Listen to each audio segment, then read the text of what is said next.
여러분의 기분 좋은 정오를 책임집니다. 안녕하세요. 새빨간 스캔들 김나연입니다. 저희 점심시간 1시간 동안 오전장 흐름 체크해보고요. 오후장 흐름까지 예측해보도록 하겠습니다. 지금 시장에서 가장 새빨간 이슈와 종목 분석을 통해서 우리 시청자분들의 계좌도 새빨갛게 물들여 드리도록 하겠습니다.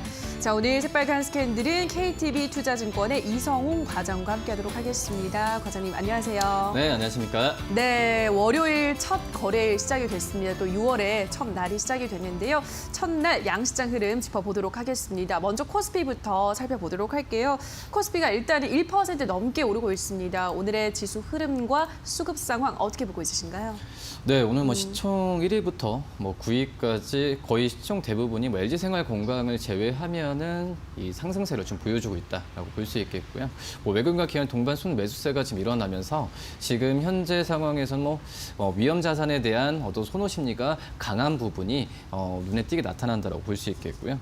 지난주 이제 미국 시장에서 끝났을 때 봤을 때도 역시 트럼프 대통령의 중국에 대한 제재에 대한 부분이 강력하게 우려했던 것보다 나오지 않았기 때문에 이런 그 시장이 전체적으로 긍정적인 요소로 흘러가고 있지 않나 판단이 되고 있고요. 하지만은 지금 현재 미국에서도 백인과 흑인 간의 갈등에 대한 양상, 그리고 또 이제 미국이 어떤 그 큰 중국의 제재는 안 한다고 하더라도 이 홍콩 쪽에서의 제재 부분이 어떻게 흘러갈지 부분은 아직까지 위험 요소가 남아있다라고 볼 수 있습니다. 다행히도 삼성전자, SK하이닉스 같은 이 제조업 중심 위주로 상승세를 보여주고 있어서 그동안에 저평가로 치부됐었던 이 제조업 중심이 시장을 좀 받쳐주고 있지 않나 이렇게 좀 생각이 됩니다. 네, 코스피 외인과 기관을 중심으로 매수세가 들어오고 있습니다. 그리고 시총 상위 탑 100 종목들도 저희가 흐름을 보여드렸는데 대다수 종목들이 올라가고 있고요. 특히나 제조업 위주로 상승세가 뚜렷하다라는 점 짚어드렸습니다. 자, 바로 이어서 코스닥 시장도 살펴보도록 하겠습니다. 코스닥은 더 강합니다. 현재 2% 넘게 올라가고 있는데요. 코스닥 시장 상황은 어떻게 보고 있으신가요?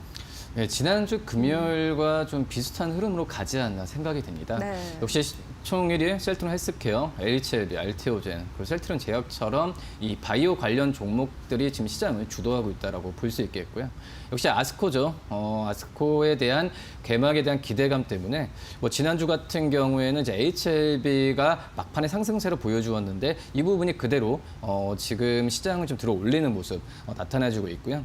또 이제 오전에 3차 추경에 대한 예산안 편성, 이걸 지금 정부에서 회의를 하고 있는데 역시 5월 말에 있었던 이 그린 뉴딜과 관련된 종목들의 상승세가 오늘도 나올 가능성이 좀 크다라고 볼 수 있겠고 이런 부분이 역시 정부 정책으로 인한 수혜주들이 대부분 코스닥 시장에 좀 몰려 있기 때문에 이 종목들에 대한 투자 심리도 긍정적으로 좀 가고 있지 않나 판단이 됩니다. 네, 코스닥 시장은 전 거래일에 이어서 제약바이오 업종이 상승세를 주도하고 있습니다. 그리고 오늘 또 추경 이야기가 나왔는데 그렇기 때문에 정부 정책의 수혜를 받는 종목들이 강한 모습을 보여줄 것이다. 그런데 그러한 수혜주들이 대다수가 코스닥에 편중이 되어 있기 때문에 코스닥 시장 좋은 흐름을 나타내고 있다는 점 짚어드렸습니다. 자, 여기까지 오늘의 양시장 흐름 짚어봤고요. 자, 계속해서 주식 투자자라면 놓쳐선 안 될 다양한 새빨간 이슈들도 만나보고 가셔야 할 텐데요. 김도원 아나운서가 전해드립니다.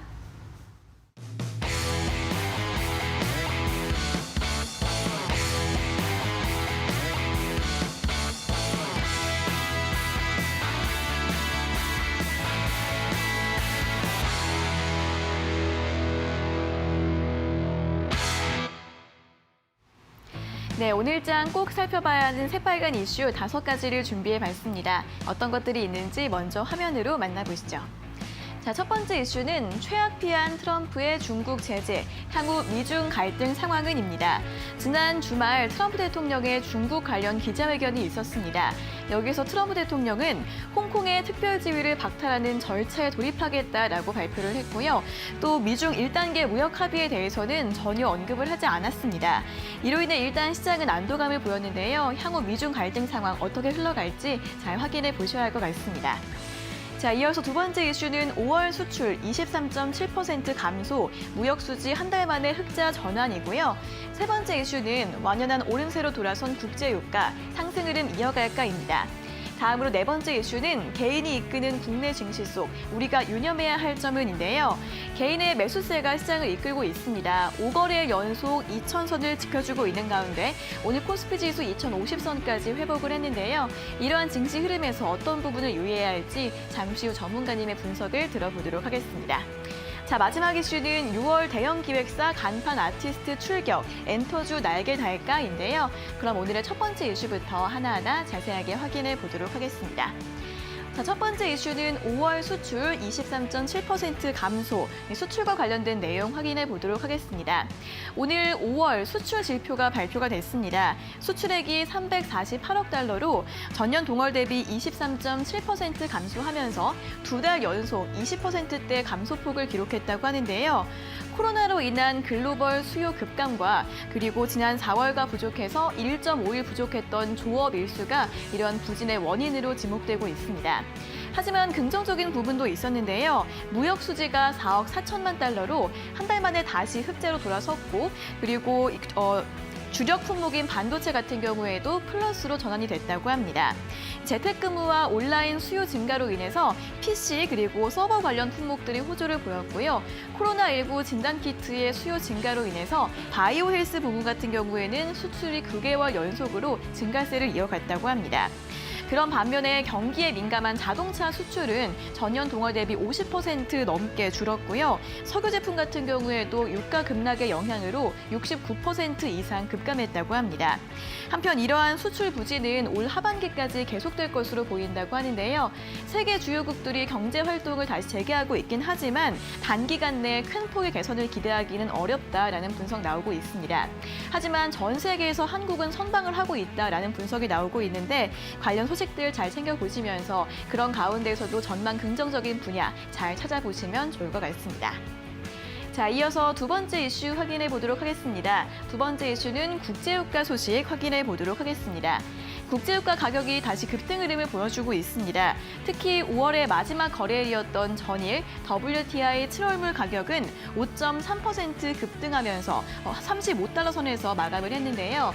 이로써 5월 한 달간 88%의 역대 최대 급등 흐름을 보였습니다. 월간 기준으로 사상 최대 상승률이고 기존 기록이었던 1990년 9월보다 2배가 넘는 수치라고 하는데요. 세계 주요국들이 경제 활동을 재개하면서 원유 수요 회복 기대감 높다고 하고요. 또 오펙 플러스의 감산도 순조롭게 이행이 되고 있기 때문입니다. 또 여기에 더해서 이 오펙 플러스가 원유 감산 기간 연장을 논의할 것이다라는 외신 보도가 나오기도 했는데요. 빠르면 이번 주 화상회의로 열릴 오펙 플러스 회의에서 이 원래 이번 달까지였던 감산을 1개월에서 3개월 정도 연장하는 방안을 논의할 수 있다. 이러한 전망 나오고 있습니다. 이렇게 국제유가 급등에 감산 연장 기대감까지 이어지면서 오늘 국내 증시에서 정유주들 일제히 강세 보여주고 있는데요. 이 정유주들 상승 흐름 이어갈 수 있을지 잠시 후 자세한 분석 들어보도록 하겠습니다. 자, 마지막 이슈 확인해 보도록 하겠습니다. 마지막 이슈는 엔터주에 관련된 내용 살펴보도록 하겠습니다. 그동안 코로나19로 인해서 활동을 미뤄왔던 대형 기획사들의 걸그룹들이 이번 달 연이어 컴백 소식을 알릴 예정입니다. 이로 인해 엔터주들의 주가에도 활력이 다시 불어넣어질 수 있을지 주목되고 있는데요. 먼저 첫 번째 주자는 JYP 엔터의 트와이스입니다. 오늘 약 9개월 만에 컴백을 하는데 지난 27일 기준으로 앨범의 선 주문량이 50만 장을 넘기면서 자체 최고 기록을 달성했다고 발표하면서 실적에 대한 기대감이 다시금 높아지고 있고요. 또 YG 엔터의 블랙핑크 역시 이번 달에 선공개 타이틀곡을 발표할 예정입니다. 그리고 SM의 레드벨벳 유닛 같은 경우에는 7월에 미니 앨범을 발표할 예정인데요. 이를 기반으로 최근 엔터주들의 주가가 주춤하고 있는데 다시 한번 힘이 날 수 있을지 주목이 되고 있습니다. 주가 상승 기대해 볼 수 있을지 관련 소식들 꼼꼼하게 잘 챙겨보시면 좋을 것 같습니다. 자, 여기까지 오늘의 새빨간 이슈 모두 확인해 보셨고요. 전문가님 더 자세한 분석 들려주세요. 네, 오늘의 새빨간 이슈들 확인하고 오셨습니다. 지금부터는 이슈 조금 더 자세하게 분석해 보도록 하겠습니다. 첫 번째 이슈부터 이야기 나눠보도록 할게요. 오늘 열린 당정협의회 결과 역대 최대 규모의 추가 경정 예산안이 통과될 예정입니다. 각각 10조 원대였던 1차 그리고 2차보다 더 큰 규모인 3차 추가 경정 예산안 이번 달 중에 통과시키겠다는 의지를 정부와 더불어민주당이 보여줬는데요. 경제 정책 방향은 4가지로 정리가 되고 있습니다. 자세한 내용 좀 짚어주시고 관련주는 어떻게 전략 세워보면 좋을지 제시해 주실까요? 네, 우선 뭐 지난달 말에 이제 그린 뉴딜이라는 네. 어떤 새로운 그 명목이 좀 명목이 예. 나왔는데 이 디지털 뉴딜을 뛰어넘는 어떤 정부의 정책이 나오지 않을까라고 네. 좀 판단이 되고 있고요. 뭐 그렇기 때문에 지금 코로나로 인한 어떤 그린 뉴딜에 대한 부분에 있어서는 정부에서 강하게 드라이브를 거는 정책으로 가지 않을까 이렇게 생각이 되고 있습니다. 우선 뭐 그린 뉴딜 뭐 세부 정책을 좀 나오겠지만 우선 5월 말에 있었던 얘기에 대한 세부 사항을 이행한다 이런 쪽으로 가지 않을까 지금 생각이 되고 있고요. 세부 정책 관련해서는 역시 뭐 태양광과 풍력에 대한 어떤 제반적인 지원 그리고 또 일자리 창출에 대한 부분을 좀 지원하지 않을 그 일자리 창출에 대한 그런 세부적인 집행을 하지 않을까라고 좀 생각이 되고 있습니다. 역시 그 지난달 말에 그런 그 그린 뉴딜이 나와주면서 이 풍력과 그 태양광 관련주들의 상승세가 크게 눈에 띄었는데 특히 이제 뭐 풍력 같은 경우에는 뭐 CS 윈드나 유니슨 같은 그런 종목들에 대한 투자 심리가 굉장히 좀 좋았었고 주가 흐름도 좋았다라고 볼 수 있겠고요. 그다음에 뭐 태양광 같은 경우에는 역시 그 태양 같은 경우에는 뭐 OCI나 뭐 SLNG 같은 이런 대표적인 종목들의 상승세가 눈에 띄었다라고 볼 수 있습니다. 뭐 하지만 시장에서 가장 관심을 가는 건 바로 이제 2차 전지 관련주라고 볼 수 있어요. 네. 뭐 LG화학도 그렇고 삼성 SDI 또 밑에 뭐 에코프랩 비행 같은 이 2차 전지 관련주들에 대한 상승세가 시장에서 가장 컸다라고 볼 수 있겠고 특히 2차 전지 관련주들 같은 경우에는 이제 유럽에서 어떻게 보면은 이 탄소 배출권에 대한 얘기가 나온다고 한다면 이 유럽 쪽에서의 2차 전지 배터리 기업들은 시장 점유율이 크게 올라갈 가능성이 있다. 그리고 여기에 말씀드렸던 이 정부의 자금 집행까지 나온다고 한다면은 2차 전지 관련주들은 관심 있게 좀 계속 봐야 되지 않을까 좀 이렇게 보입니다. 네, 일단은 뭐 관련해서 그린 뉴딜에 대한 수혜주들 관심을 받고 있는데 전문가님은 2차 전지 관련주들을 주목해서 보시라 말씀해 드렸습니다. 특히나 유럽에서 적극적으로 정책을 펼치고 있기 때문에 그렇게 되면 우리나라 2차 전지 시장 점유율이 높아질 수밖에 없다는 점 설명드렸으니까요. 관련주들 눈여겨보시면 좋을 것 같습니다. 다음 이슈로 넘어가 보도록 하겠습니다. 트럼프 대통령이 홍콩에 부여한 특별 지위를 박탈하는 절차에 돌입하겠다고 밝혔습니다. 다만 이렇게 미중 갈등이 격화하고 있는 와중에도 미국이 1단계 무역 합의를 파기하지는 않았습니다. 그러면서 미증시도 혼조세로 마감했는데요. 미중 무역 갈등은 좀 어떻게 앞으로 전개될 거라 보시나요, 전문가님? 우선 그 1차 무역 합의를 깨는 부분을 안 했다는 것을 본다고 하더라도 지금 중국과 미국 같은 경우에는 서로 이제 눈치를 볼 수밖에 없는 상황이다. 네. 왜냐하면 두 국가 다 경기 지표가 굉장히 안 좋기 때문에 서로 어떻게 보면은 그 경기를 회복시키는 데에서는 파트너적인 입장으로 가야 되거든요. 네. 그렇기 때문에 트럼프 대통령 같은 경우에도 만약에 무역 협의를 깼다고 한다면 역시 11월 대선이죠. 네. 이거에 대한 위험성이 굉장히 좀 있다라고 좀 생각이 되고 있고 뭐 그렇기 때문에 지금 현재는 뭐 특별지위를 박탈하는 부분에 있어서 과연 이게 어떤 파급력이 있을까? 한마디로 관세죠. 뭐 네. 관세 혜택을 주지 않는다는 부분인데 홍콩 같은 경우에도 거의 수출품의 뭐 절반 이상이 좀 중국으로 가는 부분이기 때문에 어떤 중국에 뭐 피해가 없다고는 할 수는 없어요. 그렇죠. 예, 그렇기 때문에 이런 그 특별지를 박탈했을 때 뭐 관세가 어떻게 보면은 뭐 다른 부분도 있겠죠. 뭐 금융허브나 이런 부분의 지위도 놓을 수 있겠지만은 관세 부분을 어떻게 이행하냐 그 트럼프 대통령이 어떻게 지지를 하냐에 따라서 이거에 대한 어떤 새로운 맥락으로 좀 가지 않을까 이렇게 좀 생각이 되고 있고요. 뭐 우리나라 입장에서도 당연히 타격이 되겠죠. 네. 뭐 홍콩 쪽으로의 경유를 해서 이 세금을 면제받는 부분에 있어서 우리나라도 많이 이용하고 있는데 예, 그런 부분이 이제 피해가 된다고 한다면 우리나라 수출에서도 좀 약간 차질을 빚을 가능성이 좀 있지 않을까 판단이 됩니다. 결론을 말씀드리면 미국과 중국이 서로 위험한 상황으로 가지는 않을 거다라고 봅니다. 알겠습니다. 미국과 중국이 극한의 상황까지는 치닫지 않을 것이지만 그래도 그 과정에서 우리나라도 수출을 어느 정도 타격을 받을 수도 있다는 점 설명을 해드렸습니다. 다음 이슈 넘어가 보도록 할게요. WTI 가격이 5월 한 달 동안 88% 폭등했습니다. 월간 기준 최대 상승률을 보여준 건데요. 한때는 마이너스까지 추락하면서 공포를 키웠던 국제 유가가 점차 안정세를 되찾아가고 있습니다. 오늘 WTI 7월 인도분도 전거래일보다 5% 오르면서 35달러 선에서 마감을 했고요. 정유주가 그래서 오늘장 강세를 보여주고 있습니다. 국제 유가 앞으로 계속해서 오름세를 이어갈까요, 전문가님? 예, 뭐 지난달 중순부터 이제 30달러 선을 네. 꾸준히 좀 유지를 하고 있는데 우선 제 개인적으로 봤을 때는 지금 현재 나오는 어떤 숫자적인 선행 지표를 본다고 한다면 유가가 급격하게 그 전보다 오를 가능성은 좀 제한된다라고 볼 수 있겠고요. 이제 미국은 드라이빙 시즌이라고 하죠. 5월 말부터 이제 9월 첫째 주까지가 드라이빙 시즌이라고 하는데 한마디로 5월 달의 중순부터 말까지 봤을 때도 이 가솔린에 대한 그러니까 휘발유에 대한 휘발유를 사용하는 부분이 급격하게 줄었거든요. 네. 뭐 코로나도 영향도 있겠고 어떤 다른 여러 가지 좀 이유가 뭐 경기 상황도 있겠지만 그런 점에서 봤을 때는 국제 유가에 대한 수요 부분은 제한될 가능성이 있다라고 생각이 되고 있고 또 이제 오펙 플러스에 대한 감산에 대한 연장 논의가 있을 텐데 사실 이것도 불확실해요. 네. 예, 불확실하고 한 상태이기 때문에 이 국제 유가가 급격하게 상승세를 좀 보이기에는 좀 힘들지 않을까 판단되고 다만 저는 이제 5월 달과 그러니까 6월 달과 7월 달에 이 30달러와 40달러 선만 좀 유지하게 된다면 이 코로나에 대한 부분이 확산이 좀 금지됐을 때 유가의 상승 부분이 나올 수 있지 않을까 이렇게 판단이 됩니다. 알겠습니다. 일단은 뭐 수요도 완전히 되살아나지 않았고 오펙 플러스 회의도 불투명하기 때문에 국제 유가의 상승폭은 제한적일 것이다. 다만 40달러 선은 유지를 할 것 같다라는 점 설명을 해드렸습니다. 마지막 이슈도 짧게 들어가 보도록 할게요. 최근 개인들의 매수세가 거의 뭐 시장을 떠받치고 있다고 봐도 무방할 정도인데요.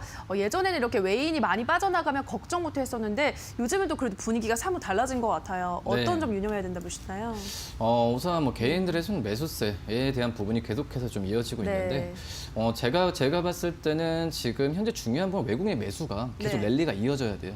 그래야 2천선 안착의 문제가 아니라 2천선을 올라갈 수 있을 만한 부분이 지탱이 된다라고 볼 수 있겠고 그런 점에서 봤을 때는 이제 어떻게 보면 종목별로 순환매 장세가 일어날 텐데 어떤 개인들이 그 전에 과거 뭐 패턴도 그랬지만은 지금 현재 봤을 때는 이 순환매 종목에 의한 그 언택트 종목이 이끌었다고 한다면 이제는 제조업 중심 위주로 그러니까 반도체, 어떤 자동차 그리고 건설 업종에 대한 관심이 좀 있어야 되지 않을까 이렇게 판단이 되고 있고 뭐 그렇기 때문에 개인들 같은 경우에는 어떤 언택트에 관련된 트렌드로 인한 매수세가 있었다면 외국인들 매수가 왔을 때는 뭐 이런 종목들 말씀드렸던 이 제조업 쪽으로 매수세가 몰릴 가능성이 있기 때문에 이 선박힘이 좀 나오지 않을까 이렇게 판단이 됩니다.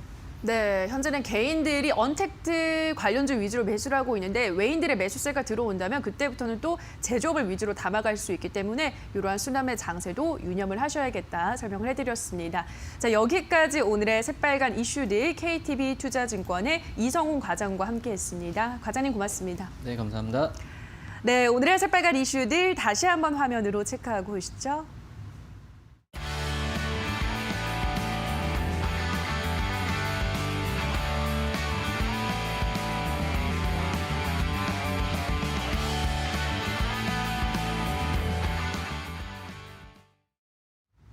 네, 계속해서 주식시장의 맥을 짚고 이슈가 우리 시장에 주는 영향까지 한 번에 빨간 펜으로 체크해보는 시간입니다. 김민수 대표의 빨간 펜 주목해 보시죠.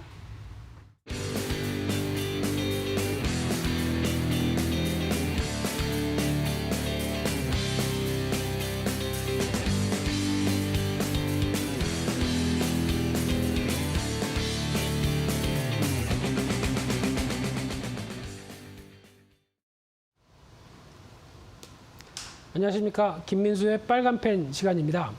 오늘 주말 사이에 여러 가지 이슈가 많이 나왔음에도 불구하고 시장은 선전하고 있습니다. 대표적으로 2천선 안쪽에서 2천선 중반까지 들어오는 과정 쪽에서 또 하나의 변화가 이제 외국인들이 매수세로 변하고 있는 그런 과정들이 나오고 있죠. 그래서 이런 흐름들이 다음 시간에 내일 다시 한번 이 관련된 수급을 정리를 해서 말씀드리겠지만 이와 관련된 여러 가지 변화가 달러와 인덱스와 함께 나오고 있는 어떤 기조가 변하고 있다라는 관점 쪽에서 또 하나 주목해야 될 시장 흐름으로 바라봐야 될 것 같고요. 그런 관점에서 오늘 또 월요일이다 보니까 또 6월의 첫 거래일 월요일이다 보니까 또 중요한 여러 가지 이슈들 한번 점검을 해봐야 되겠죠. 특히 월 초에 나오는 중요한 이슈가 나오면서 이어지는 여러 가지 변동성과 함께 시장에 과연 이 부분이 어떤 식으로 작용할지 이 부분을 한번 또 체크를 하는 시간을 갖도록 하겠습니다. 그래서 가장 먼저 살펴봐야 될 부분들이 6월 1일 월요일 오늘 같은 경우는 일단 네이버 유료 멤버십 서비스가 이제 시작이 돼서 네이버 플러스라고 이제 공개가 됐습니다. 그런 관점으로 봤을 때 이 부분을 유심히 보게 되면은 아마존의 아마존 프라임이라고 있죠. 이와 관련된 흐름들이 어떤 유료 결제를 인해서 어떤 이만큼 더 혜택을 주겠습니다. 그래서 우리의 충성도를 높인다라는 관점 쪽에서 네이버도 시작을 한다라고 보여지고 있는데 그와 함께 이제 네이버의 기존의 통장과 관련된 부분들은 약간 좀 늦춰졌죠. 그런데 네이버 플러스를 시초를 하면서 이 관련된 쪽에서 이제 미래에셋 대우가 나오기 시작하고요. 그와 함께 나올 수 있는 여러 가지 어떤 관련된 변화에 대해서 금융 쪽에 대해서도 같이 신경을 쓰겠다라는 부분들이 같이 이어지고 있는데 그와 함께 이어지는 또 이제 네이버 포인트 적립이라든가 여러 가지 디지털 콘텐츠 혜택들 같이 이어지는데 이런 어떤 구독 경제와 관련된 부분들이 한국에서도 성공할 수 있을 것인가라는 부분들이 먼저 네이버가 포문을 열었습니다. 그래서 이에 따라서 적어도 한 달에서 2달 정도 어떤 가입자 수에 대한 변화가 나오면서 어떤 시장을 변화가 이끌지 그러면은 네이버 같은 경우도 가장 중요한 게 무형자산이죠. 이런 어떤 무형자산을 유형자산화해서 수익성을 만들어서 끌어올린다라는 부분들을 보게 되면 네이버에 대한 가치가 올라갈 수 있는 첫 단계가 될 수 있겠다는 관점 쪽에서 계속 주목을 해야 될 걸로 보여지고 있고요. 또 두 번째로 오늘 조금 전에 6월 차이신 제조업 PMI, 특히 제조업 관련된 지표가 발표가 됐고요. 또 오늘 미국에서는 ISM 제조업 지수가 발표가 됩니다. 그래서 특히 중국 같은 경우는 다시 50.7, 그러니까 50대로 다시 올라오기 시작하면서 그래도 우려 대비해서는 좀 낫다라는 시각이 보여지고 있는데 이를 한번 도표화시켜서 보시게 되면요. 일단 과거 흐름들처럼 충격을 받았다가 다시 50대 부근에서 좀 변화가 나오고 있는 과정 쪽에서 살짝 다시 50대 안쪽으로 들어오기 시작하죠. 그래서 이 부분이 기준선인 50대 안쪽에서 그래도 유지를 하면서 계속 확장형으로 나갈 것인가라는 부분들이 가장 큰 단서라고 보여지고 있는데 아마 지금 기조로 보게 되면 어느 정도 안정을 찾고 정상화를 찾은 중국의 흐름들이 어떤 경기 부양책, 이번에 양호에서 보여주었던 부양책과 함께 하반기에 대한 시각들이 조금씩 움직이기 시작한다라고 하게 되면 그래도 긍정적일 수 있겠다라고 보는 부분들인데 또 하나 지금 파란색으로 표시된 게 미국이죠. ISM 제조업 지표 같은 경우가 그래도 이제 바닥권을 확인하느냐 여부가 오늘 달렸다고 보여주고 있습니다. 그래서 확인되기 시작하게 되면 일단 모두 다 G2의 제조업 지표가 확인이 됐다는 관점 쪽에서 반응할 수 있다는 부분들 조금 더 염두를 하시면서 확인해야 될 걸로 보여지고 있고요. 그 밖에 두 번째로 6월 1일 화요일 날 같은 경우는 한국의 소비자 물가 동향이 발표가 될 예정입니다. 이쪽 같은 경우 또 주목해서 보셔야 될 부분들이 일단 지금 물가 수준 같은 경우는 계속 하향화가 되기 시작하면서 일단 인플레이션 작동이 되지 않는다라는 관점 쪽에서 우려감이 큰 상황들이고 이 때문에 한국은행도 급격하게 금리를 또다시 내렸던 가장 큰 배경이라고 봐야 될 것 같은데요.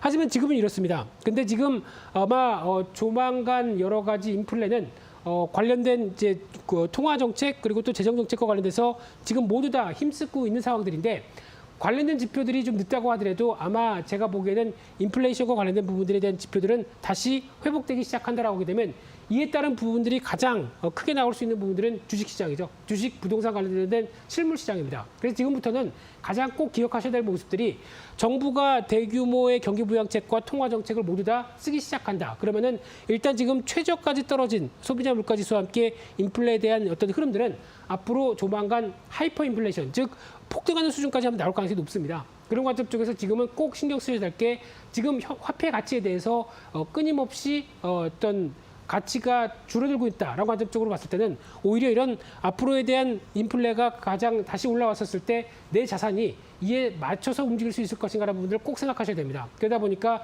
주식 그리고 부동산 관련된 실물 자산은 다시 한번 챙기셔야 된다라는 관점들은 꼭 강조를 드리고 싶었고요. 또나 같은 날 ISM 뉴욕 비즈니스 여건 지수가 발표가 될 텐데 특히 약간 심리적인 부분들이다라고 하게 되면 반등을 할 수 있을지에 대한 부분들 특히 지금 최근에 또 미국 시장에서 이슈화가 되고 있는 소유 사태죠. 이 부분들이 계속 어떤 미국의 투자와 관련된 심리를 계속 위축을 시키는지 이 부분을 계속 또 체크를 해야 될 걸로 보여지고 있고요. 또나 주목할 게 6월 3일 수요일 날 같은 경우는 한국의 4월 온라인 쇼핑 동향이 발표가 됐는데 똑같을 겁니다. 온라인은 계속 확장세, 오프라인은 줄어드는 상황 쪽에서 이 갭이 줄어드는지에 대한 여부들도 한 번쯤 체크해야 될 것 같고요. 또나 이탈리아의 이동 제한이 전면 철폐가 될 예정이다 보니까 이에 따라서 어떤 이탈리아를 필두로 해서 점진적으로 이제 사회적 거리두기 운동이 어떤 제한됐던 부분들이 풀리면서 어느 정도 경제에 대한 여러 가지 변화가 나온지도 체크를 해야 될 것 같고요. 이날은 또 하나 중요한 게 중국의 서비스업 관련된 지표들, 또 미국도 서비스업 관련된 지표들이 발표가 되면서 6월 3일 날 관련된 부분들은 또 주목을 하셔야 될 것 같은데, 특히 또 지표를 보겠습니다. 특히 앞서 보신 것처럼 제조업 지표는 50대 부근 안쪽에서 중국이 움직인다고 하더라도 아직 서비스업 쪽은 좀 느리죠. 그런 쪽에서 다시 고개를 들고 움직일 수 있는지에 대한 여부들. 그나마 미국 같은 경우는 먼저 바닥을 찍고 서비스업 지표가 돌아가기 시작합니다. 이런 쪽에서 적어도 한 40대 중반이나 45대 정도까지 안쪽으로 들어오면서 그나마 이제 앞으로에 대한 서비스업 지표에 대해서 미국이 이끄는 흐름들이 확인이 된다라고 하게 되면 그래도 좀 숨통이 트이겠죠. 이런 부분들에 대한 확인들이 일단 이번 달에도 중요하게 봐야 될 지표, 이번 흐름도 중요하게 봐야 될 지표라고 생각 들고 있고요. 그와 관련돼서 또 하나 유로존의 생산자 물가지수의 추이도 또 눈여겨볼 수 있겠죠. 그래서 지금 바닥을 확인해서 변화가 나오는지에 대한 흐름들도 조금 더 체크를 할 필요가 있다는 쪽도 눈여겨보셔야 될 것 같고요. 그 밖에 또 하나 6월 4일 날 목요일 날 같은 경우는 4월 달에 무역 수치가 발표가 될 예정입니다. 특히 이 부분 관련된 쪽에서 중요하게 보셔야 될 부분들이 지금 그래도 미중 간의 무역 전쟁으로 인해서 그래도 미국이 그나마 어떤 중국을 잘 컨트롤해서 그나마 무역 규모를 좀 축소시키는데 일조를 했다라는 흐름들인데, 이 코로나19 사태와 함께 다시 한번 흔들리고 있는 무역 관련된 여러 가지 흐름들 쪽에서 아무래도 이런 지표를 보면서 트럼프 행정부가 또 하나 치적으로 쌓을 수 있는 어떤 무역 관련된 부분을 개선했다라고 부분들이 지금 훼손되기 시작했죠. 이런 부분들에 대해서 다시 한번 또 적자가 늘어나는 모습으로 나온다라고 하게 되면 미국도 중국을 계속 괴롭히는 전략들은 나올 수밖에 없겠죠. 그래서 물론 이제 대선 관련된 자신의 위치뿐만 아니라 어떤 숫자로 내세울 수 있는 근거가 부족하다는 관점이라고 하게 되면 계속 중국에 대한 압박들은 계속 가할 수밖에 없다는 관점 쪽에서 계속 관련된 지표들 확인하셔야 될 걸로 보여지고 있고요.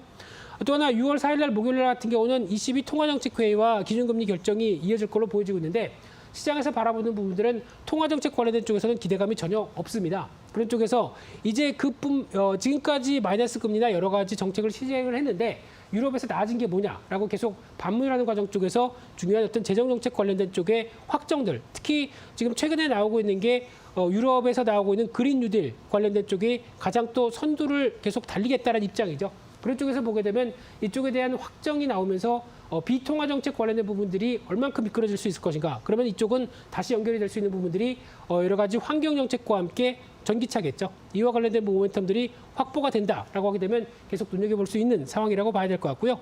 그 밖에 6월 5일 금요일 날 같은 경우는 메디톡스 관련된 쪽에 대한 이슈가 있습니다. 그래서 이번에 메디톡스와 대웅제약 관련된 균주 전쟁이 이번에 미국의 국제무역위원회가 이제 예비 판정이 나오면서 1달러로 맞춰질 수 있을지 여부들 좀 더 주목하셔야 될 것 같은데, 지금은 약간 메디톡스가 불리한 모습들이죠. 그런 쪽에서 어느 쪽에 손을 들어두냐에 따라서 관련된 보톡스 관련된 종목들의 흐름들도 바뀔 수 있다는 관점 쪽에서 눈여겨보셔야 될 것 같고요. 마지막으로는 미국의 5월 고용동향 보고서가 대기하고 있습니다. 이쪽과 관련돼서 일단 또 가장 중요하게 보셔야 될 부분들이, 일단 실업률은 지금 15대 부분 정도까지 올라왔다고 하더라도 아마 23, 24대까지 지금 전망을 하고 있는 만큼 실업률은 부정적이라고 보여지고 있는데, 그나마 신규 실업 수당 청구 건수가 정점을 찍고 하향화된다라는 관점 쪽에서 일단 이 부분이 정점이 아니겠느냐라는 관점들에 대한 시각들이 높아질 수가 있겠죠. 그래서 나오는 지표보다 앞으로에 대한 전망이나 변화가 더 중요하다고 하게 되면 더 중요한 거는 신규 실업 수당 청구 건수에 대한 동향들을 먼저 확인하는 게 중요하지 않을까 싶기 때문에 단순하게 이날 나올 수치 상황은 그렇게 크게 부정적이지는 않을 수도 있다라는 쪽도 염두를 하시면서 대응할 필요가 있다고 보여지고 있습니다. 그래서 오늘 준비한 내용들은 이번 주 확인해야 될 여러 가지 월초의 주요 지표들에 대해서 언급을 좀 드렸는데요. 특히 시장에서는 밝혀지는 숫자보다는 이 숫자가 이제 단기적으로는 저점이고 오히려 회복될 것이냐라는 부분들에 대해서 더 신경을 쓸 겁니다. 그에 따른 어떤 변화들도 계속 신경 쓰는 그런 한 주가 돼야 되지 않을까 생각되고 있습니다. 오늘 준비한 내용들은 여기서 마치겠고요. 다음 시간에 다시 찾아뵙도록 하겠습니다. 감사합니다.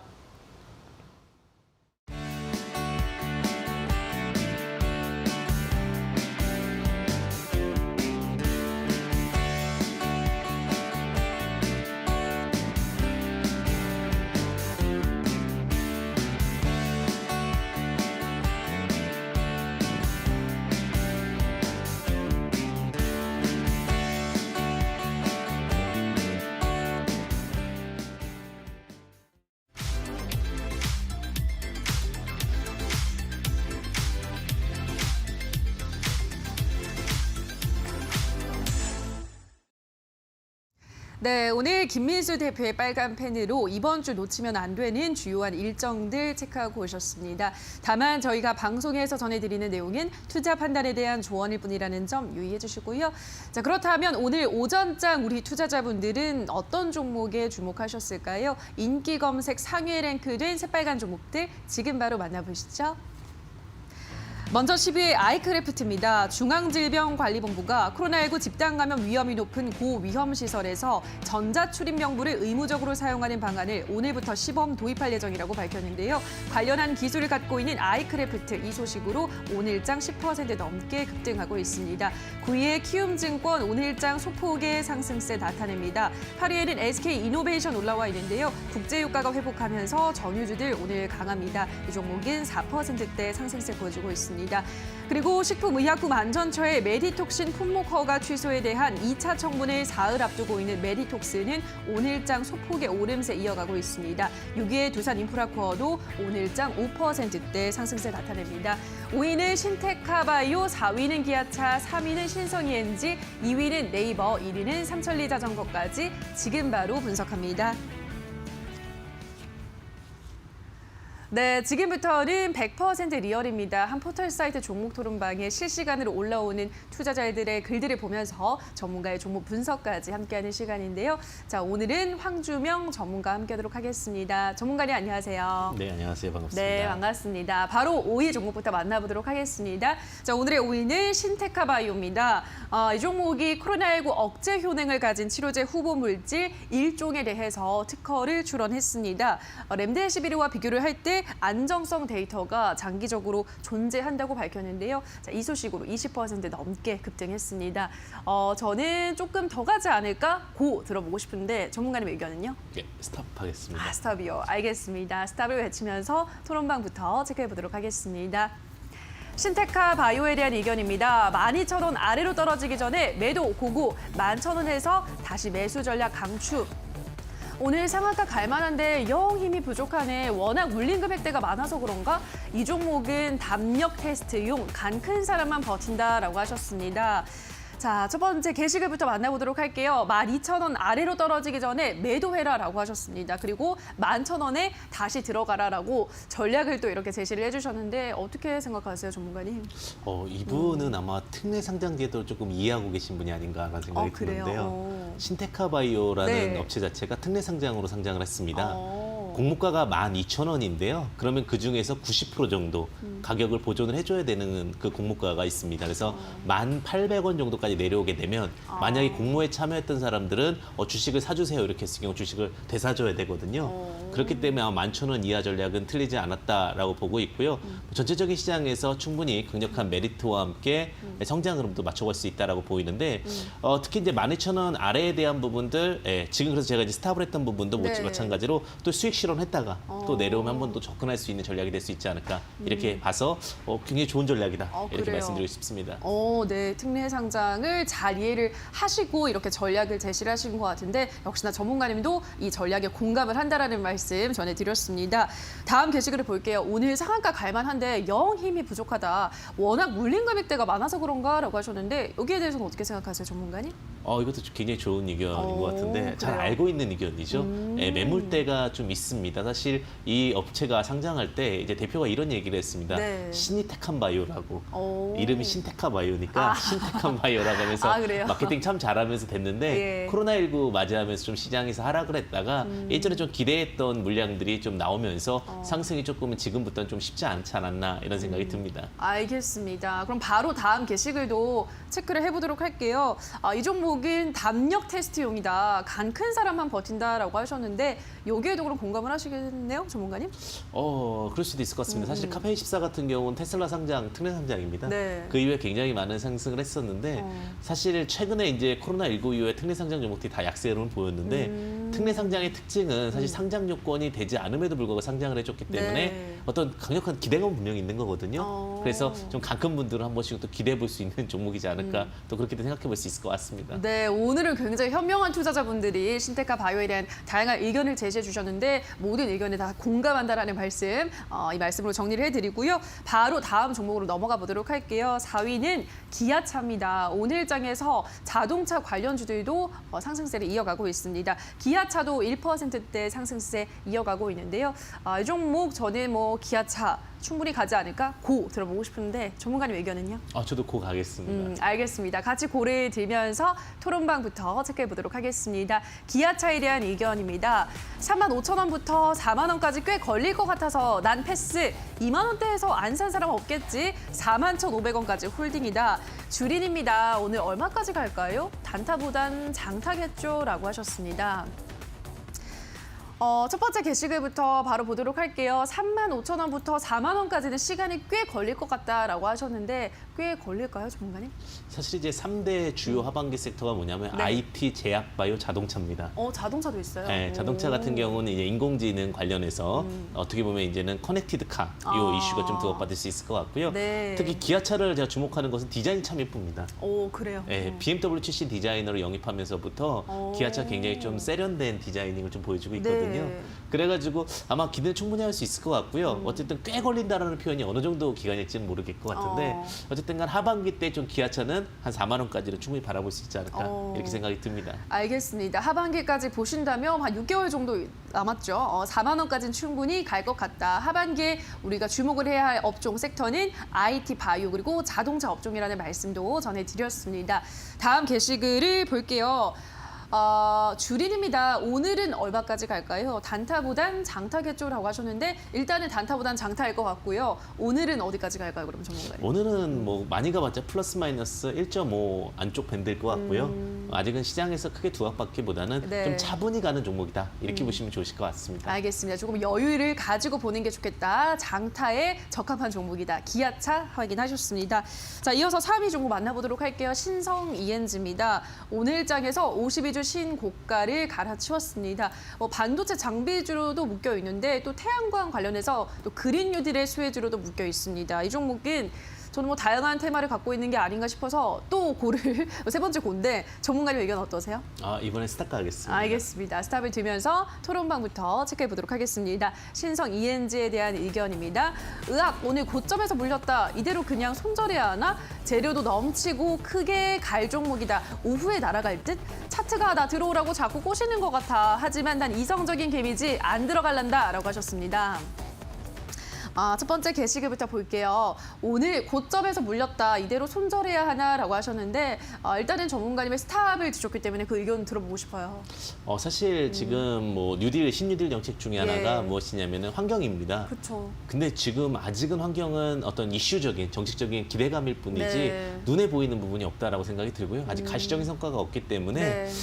아직 신성이 이제 조금 이른 것이 아닌가라는 생각이 들어서 스탑을 들었고 조금 단기 반등이 나온다라고 하면 다시 좀 눌릴 때 다시 재접근한 전략도 유효하실 것 같습니다. 네, 지금 뭐 그린 뉴딜을 둘러싼 기대감은 계속해서 커지고 있지만은 정말 눈에 보일 가시화되고 있는 뭔가가 없기 때문에 이 종목이 많이 올라서 조금 더 떨어질 때 들어가는 게 좋겠다라는 의견 드렸습니다.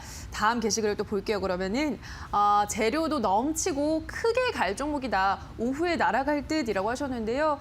이거에 대해서는 어떻게 보세요, 전문가님? 네, 신성이의 이제 차트를 보시면서 한번 네. 좀 말씀드리겠는데 이제 크게 날아갈 듯이라는 네. 단어 표현을 좀 쓴 것 같으세요. 그쵸. 정고 돌파를 했기 때문에 그런 이슈가 좀 나온 것 같은데 사실 이제 세 가지 모멘텀 정도가 있습니다. ESS 시스템이라고 해서 에너지 스토리지 시스템이라고 해서 에너지 저장 장치라고 보시면 될 것 같고 그다음에 또 하나가 이제 태양광 관련된 이슈랑 네. 그다음에 이제 원래 저평가 이슈가 좀 있었습니다. 근데 정고 돌파를 하면서 거래량이 붙긴 했는데 전일자 그러니까 이 5월 27일 거래량을 돌파하기엔 좀 다소 힘들 것 같습니다. 이렇게 되고 윗꼬리가 나온다라고 하면 조금 힘이 밀리는 밀릴 수 있기 때문에 지금은 오후에는 좀 쉽지 않은 흐름이 되지 않을까 이렇게 생각이 듭니다. 네, 오후에는 쉽진 않겠다라는 의견 전해드렸습니다. 자, 그러면은 다음 종목으로 오늘의 2위 만나보도록 할게요. 네이버입니다. 네이버가 오늘장 4%대 강세 보여주고 있습니다. 네이버 플러스 멤버십 그리고 통장 등의 각종 서비스 출시 기대감으로 올라가고 있는 건데요. 저는 뭐 여기서 끝나지 않을 것 같아서 네이버도 고, 지금 뭐 네 번째 고를 외치고 있는데 전문가님 의견은요? 좀 고가겠습니다. 같이 고, 네. 알겠습니다. 고 외치면서 토론방 체크해보도록 하겠습니다. 네이버에 대한 의견입니다. 21선 붙어야 올라갈 것 같은데 너무들 일찍 담그시는 건 아닌지 24만 원일 때 25만 원 가는 줄 알고 매수했습니다. 아무래도 역사적 고점이 물린 것 같네요. 네이버 멤버십 곧 오픈이란다. 오후장 불기둥 기대라고 하셨습니다. 첫 번째 게시글부터 볼게요. 24만 원일 때 25만 원 갈 줄 알고 매수했는데 역사적 고점인 것 같다라고 하셨거든요. 여기에 대해서 어떻게 생각하세요, 전문가님? 네이버가 언택트 최대 수혜주 중에 하나가 아닐까라는 네. 생각이 드는데요. 뭐 웹툰이라든지 이런 부분도 굉장히 실적 수요가 높고요. 차트상으로 본다고 하더라도 지금 우상향으로 지속적으로 가고 있고 오히려 21선을 금요일자 조정을 받고 나서 오늘 상승하고 있다라고 보시면 될 것 같습니다. 사실 적정 가치는 한 35만 원 정도 보고 있는데요. 충분히 더 상승할 수 있는 종목이고 뭐 어느 정도 추세 흐름으로 봤을 때는 29만 원까지. 왜냐하면 청산 가치가 한 5만 원 정도 잡힙니다. 거기서 이제 한 8배 정도 하면 40만 원 정도 잡히고 조금 디스카운팅 했을 때 한 35만 원 잡히는데 29만 원 정도면 충분히 메리트 있게 갈 수 있는 자리가 아닐까 이렇게 생각을 해봅니다. 알겠습니다. 일단 뭐 29만 원까지는 올라갈 것이라는 의견 전해드렸습니다. 다음 게시글에 볼게요. 네이버 멤버십 곧 오픈이란다. 오후장 불기둥 기대라고 하셨는데 저만 해도 네이버로 굉장히 뭐 쇼핑도 많이 하고 많이 이용을 해서 굉장히 좋은 모멘텀인 것 같거든요. 어떻게 생각하세요? 네이버에 대해서 계속해서 호재가 나오고 네. 있는 상황이 굉장히 좋은데요. 이게 불기둥이 나오기에 쉽지는 않은 게 시총이 37조입니다. 네, 그래서 이게 불기둥이 나오려면 정말 많은 자금이 움직여줘야 될 것 같고요. 지금 예. 4% 정도 움직임도 어떻게 보면 불기둥이다 이렇게 보셔도 되실 것 같습니다. 알겠습니다. 더 큰 불기둥을 기대하기는 다소 어렵다는 의견 전해드렸습니다.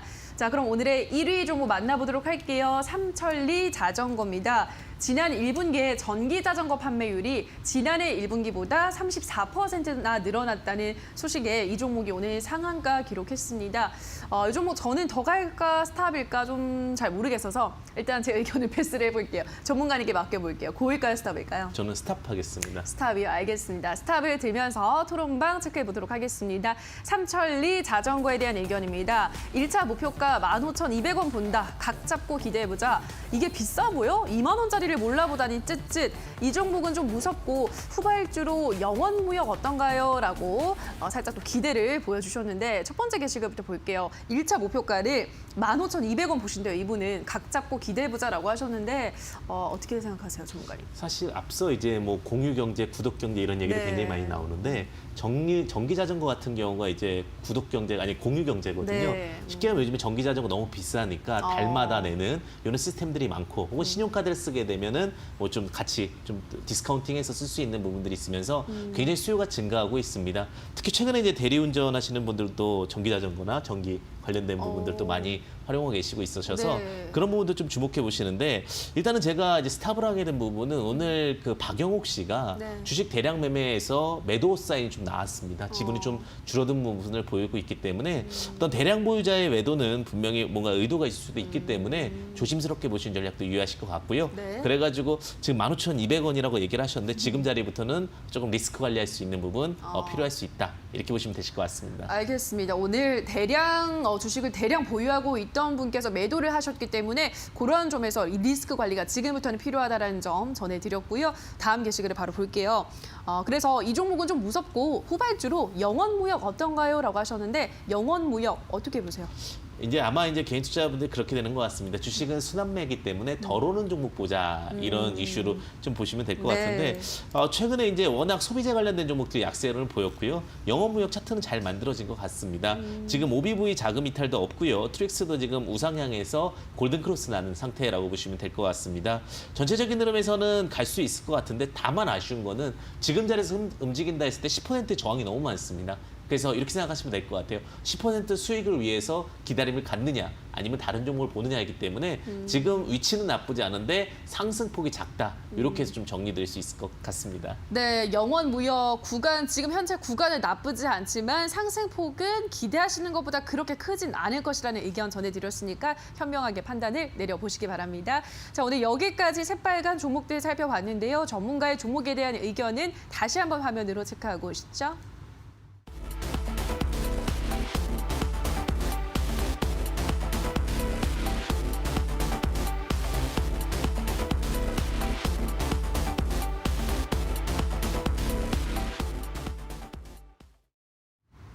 네, 끝으로 오늘 장에서 전문가가 뽑은 가장 핫한 관심주도 만나보도록 하겠습니다. 어떤 종목인가요, 전문가님? 네, 인바디라는 종목을 가지고 왔는데 우리가 네. 익숙한 게 요즘에 이제 또 사회적 거리두기 때문에 헬스장을 많이 못 가긴 하지만 네. 결국은 그 몸 측정하는 기계 만든 업체라고 보시면 될 것 맞아요. 같습니다.